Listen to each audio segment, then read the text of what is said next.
local de politique. La politique, c'est un moyen, c'est comme une clé pour ouvrir une porte. La clé qui va ouvrir la porte du développement local. C'est dans le cadre politique que les décisions sont prises. Et si nous voulons, nous, en tant que femmes, que notre avis soit pris en compte, il faut que nous utilisions la clé, quel que soit notre secteur d'activité. Nous pouvons être dans le conseil municipal. Et que c'est une bonne chose, puisque quelqu'un doit parler pour les femmes agricultrices, quelqu'un doit représenter les Bayansela, quelqu'un doit représenter les femmes, quelqu'un doit représenter toute catégorie à sa place. Donc, quand ils vont commencer à faire des listes, il faut que ce soit moitié-moitié. Les femmes sont plus de 50% de la population. N'est-ce pas? Mais il faut le vouloir. Il faut que les jeunes, la jeunesse soit représentée au travers des jeunes femmes, même des jeunes hommes, je l'ai dit tout à l'heure. Mais ça, si on ne va pas chercher ces choses, personne ne viendra nous les donner. Donc, soit vous êtes satisfait de votre condition, ou alors on dit qu'on cherche des solutions, mais il faut qu'on aille utiliser le cadre là où ces solutions se trouvent.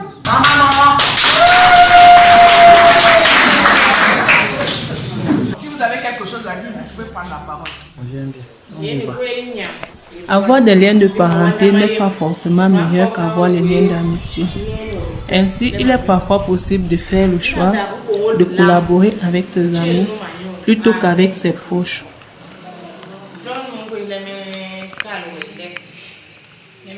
Cela fait bientôt 8 ans que je suis ici à Matom. Les femmes à Matom ont beaucoup de difficultés, à moins que je ne sois la seule concernée.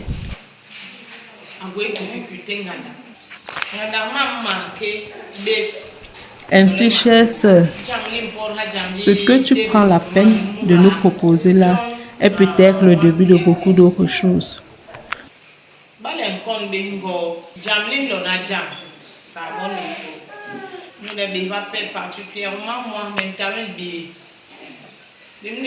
Je ne suis pas mariée, mais je vis comme si je ne suis pas célibataire. Parce que je n'ai pas un complexe. Le mariage est un don de Dieu. Mais quand on est vraiment une femme comme il faut, il est possible de vivre convenablement et parfois bien mieux qu'une femme mariée. Depuis mon enfance, à ce jour où je suis mère et grand-mère, nous recherchons des solutions. Nous pouvons avoir des idées, mais parfois nous sommes confrontés à des limites.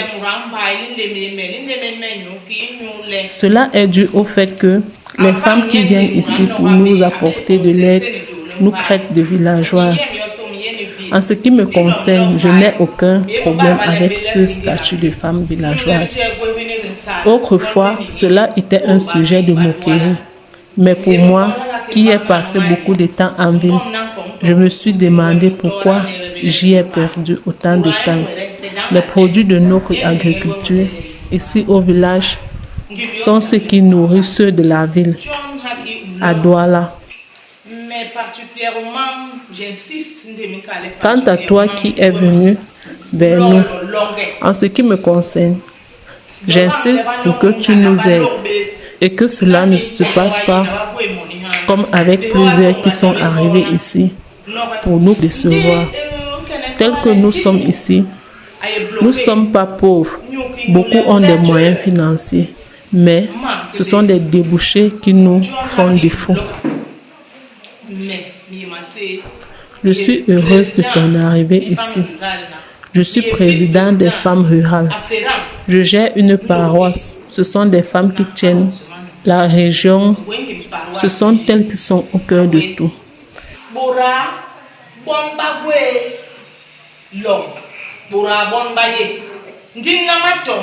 Mais ici à Matom, je vais me lever pour le dire.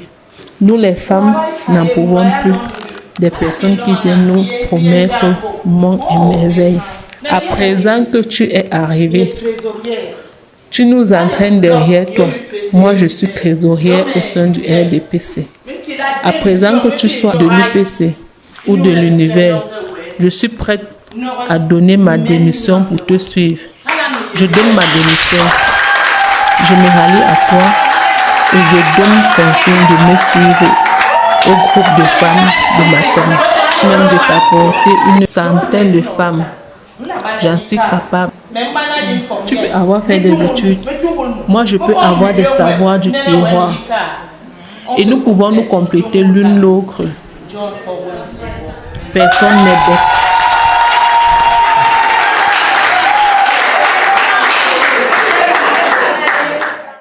Il faut que nous pensions à notre développement humain.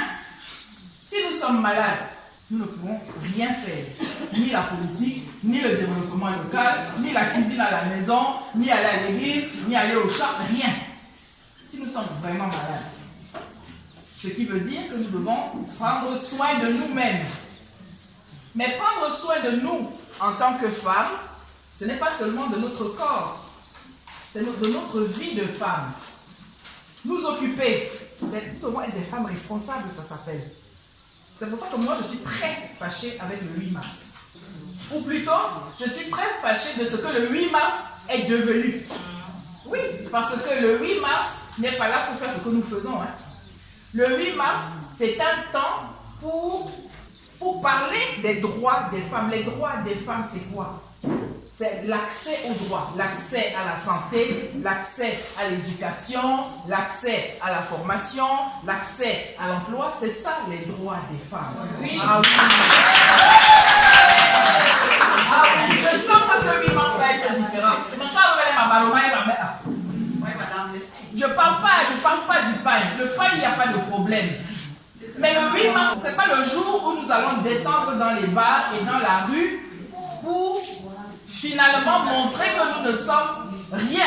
On a le droit de porter son pain tous les jours et pas seulement le 8 mars. On a le droit d'être avec ses copines tous les jours et pas seulement le 8 mars. Mais on a aussi le droit de comprendre que le 8 mars, c'est un temps du calendrier international pour faire ce que nous sommes en train de faire aujourd'hui. Il faut vous mobiliser pour que le 8 mars ne soit plus ce que vous voyez là, le 8 mars. Parce que ça nous fait honte. Si je suis un homme et que je vois ce que font les femmes le 8 mars, je ne vais pas les prendre au sérieux. Donc il faut que nous choisissions notre camp. On ne peut pas faire quelque chose et son contraire. Nous voulons être respectés, mais il faut que nous nous respections nous-mêmes. Si nous nous montrons indignes, qu'est-ce que vous voulez que ça donne? Et aujourd'hui, il y a le téléphone. Le 8 mars, on fait des choses bizarres et nos enfants, ils voient ça sur le téléphone. Hier, ça c'est ta mère, ça. Hier, c'était vert, c'était rouge. Oh, on a soulevé. Et ceci, et cela. Non, mais c'est une... Voilà. Donc qu'est-ce qu'on veut en fait? Nous devons prendre conscience et nous devons prendre nos décisions. Nous parlons de citoyenneté. Nous sommes des femmes respectables. Nous sommes des femmes dignes. Faisons l'effort de commencer à laisser derrière les choses qui ne nous honorent pas. Personne ne va nous honorer si nous ne nous honorons pas. Les choses que nous faisons, il faut que nous soyons capables de les assumer, même quand il fait jour devant tout le monde.